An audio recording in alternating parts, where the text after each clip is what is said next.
Did you know that all of these songs are really just the same thing? Did you know that it's really, really easy to learn them all, and once you've learned one, you know them all? Do you want to know how? Let's jump in and get started. If you like this video, don't forget to give it a little like.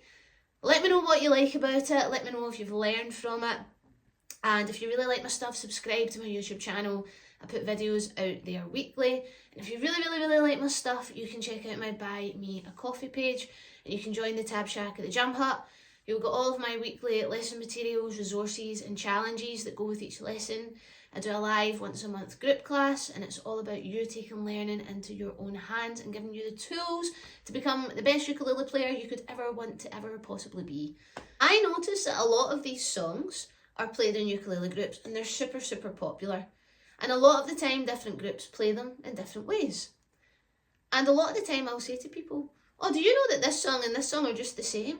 And they look at me like I've got 3 heads. And they're like, but it's different chords. And I'm like, I know, but it's still the same thing. And I still get funny looks.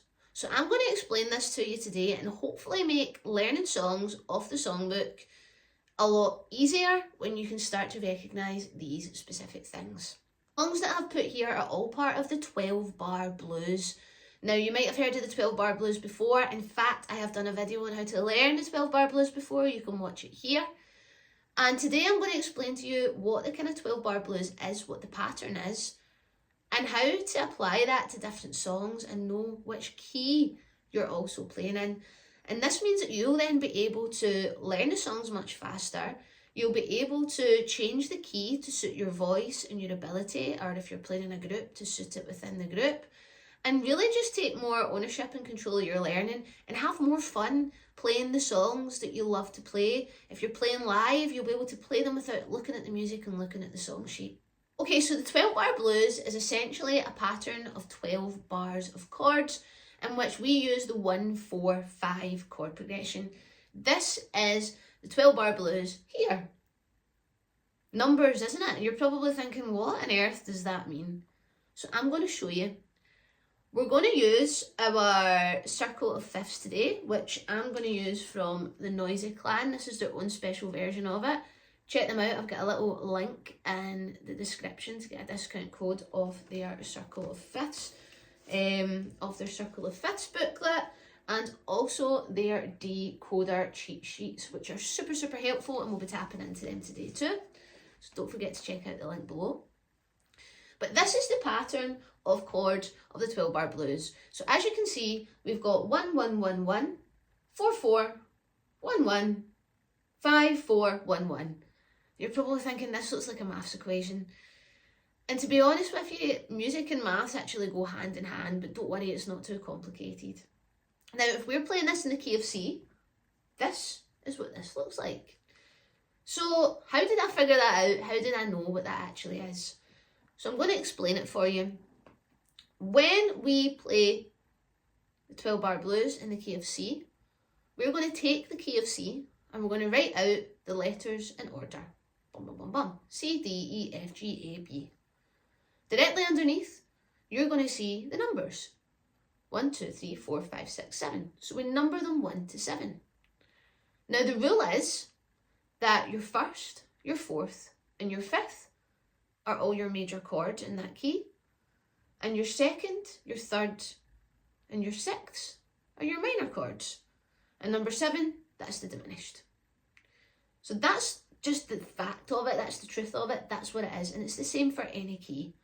If I write out D, E, F, F sharp, G, A, B, C sharp, D, and do the same thing, 1, 2, 3, 4, 5, 6, 7, you will see that D, G, and A are your 1, 4, 5. Those are your major chords.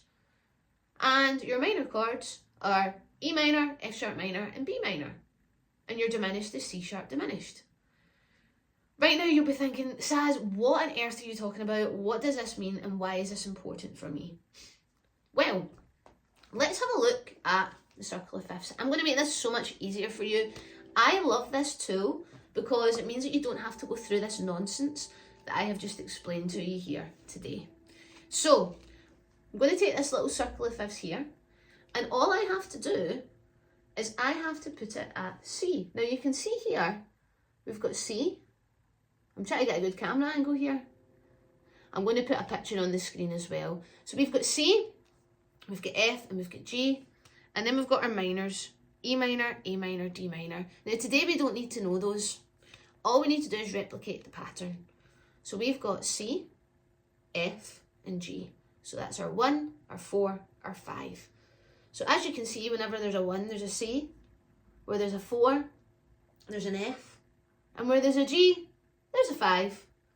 And if I change this to the key of D, so I'm just going to turn this to D. Oh look, there's our 1, 4, 5. D is 1, G is 4, and A is 5. And then if I turn it back one, I'm going to put it to G, the key of G. As you can see, we've got G, we've got C, and we've got D. The 1, the 4, and the 5. If you're still confused, the main thing to know is when you're playing these songs, you're just playing them in different keys. So for example, you might be playing the song Hound Dog in the key of C, like this. You ain't nothing but a C, 2, 3, 4, C. Then a C, 2, 3, 4. And then we change to the 4 chord F. Then go back to C. Then we go to the G on 5. Then the F 4 back to 1 C. But what if I play it now in the key of D? Let's swap over. So we've got D, G, and A. You ain't nothing but a D. This is the 1 chord because we moved up. And then we go to the 4 chord, which is G. Then we go back to 1 and D. Then A's 5 this time. G's 4 back to D. You recognise that pattern of chords? That's because it's so many of them. And you might just be playing this pattern of chords in different keys. So you, as I said, you might have Hound Dog in C, you might be playing I Feel Good in D, Johnny Be Good you might be playing in A. But what I'm trying to tell you is the pattern of chords is exactly the same the whole time. So you've got the 1, 1, 1, 1, 1, 4, 4, 1, 1, 5, 4, 1, 1. I know you might be thinking too, what about these 7 chords? Because we play G7, A7. See in the blues, you can chop and change. You could do A7 if you wanted to. Most of the time it'll be the 5th chord, which is the 7. You might have the 4th chord in there, which is the 7 as well. Let's not get too caught up in that. The most important thing to know is the pattern, and to know that it's the 1, 4, 5. If I go to a different key, let's go to A this time. We've got A, we've got D, and we've got E. So A, 4, and 5. The 1, 4, 5. Now, if you don't have one of these, you can also just look up a circle of fifths, which I'm going to show you now. In the key of C, we just look at the one to the left and to the right, and that's our 1, 4, 5. We've got 1, we've got 4, we've got 5. We look at the key of G, we've got G, we've got C, we've got D. We've got the key of D, we've got D, we've got G and A, and then we look at A, and we've got A, we've got D, and we've got E.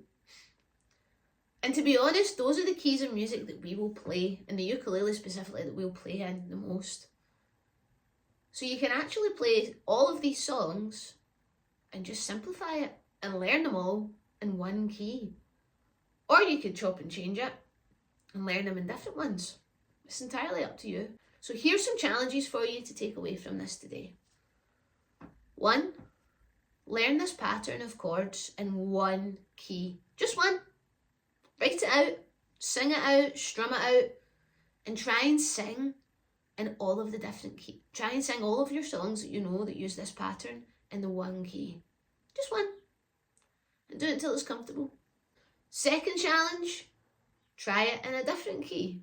See if you can copy the pattern and figure out what the next ones are. Use your circle of fifths, that's there to help. And then play all of those songs in that key too. And then try a different key. Before you know it, you've memorised 4 or 5 different keys of music and patterns of chords that you can chop and change and use for any songs. What's also really cool to know is the 1, 4, 5 are your 3 major chords in any key. And actually, they're used so much interchangeably in songs. You probably recognise that these little 3 sets of chords that I've shown you always show up together.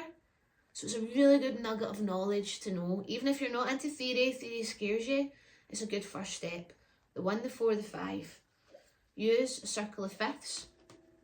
You can also use a little, in this ukulele cheat sheet, we've also got its own decoder. So on here, you've got all of your keys. So we've got C, G, D, A, E, and F. And then it tells you your numbers, 1, 2, 3, 4, 5, 6, 7, just like I showed you earlier. So we've got C, the 4 is F, the 5 is G. And it also shows you, it shows you how to play those chords as well. So that's pretty cool. Just a little cheat sheet to have. There is a little circle of the fifths on the back here too. And again, it shows you the ones next to it. That's your 4, your 5. An F, there's your 4, B flat, and your 5. So yeah, really, really super handy to know. Super useful, and actually a really good little tool to have. So you should check this out, because it's really helpful. It saves you having to count things out, write things out, figure it all out. It's a nice visual tool. I'm very much a visual learner, and it really helped me. And what helps me even more is putting things into practice.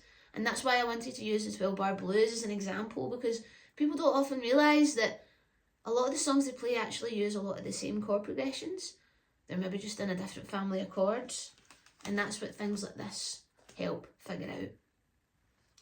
So I hope you found this in some way helpful. You can check out my Circle of Fifths video series. You can also check out my 12 bar blues series to learn how to play the 12 bar blues. And check out my Buy Me a Coffee page, in which I have put into detail the songs, the 12 bar blues, everything's broken down, and some examples of these songs as well. So have a bit of fun with it, experiment, challenge yourself to learn that 12 bar progression, and yeah, I'll see you the next time. Have some fun.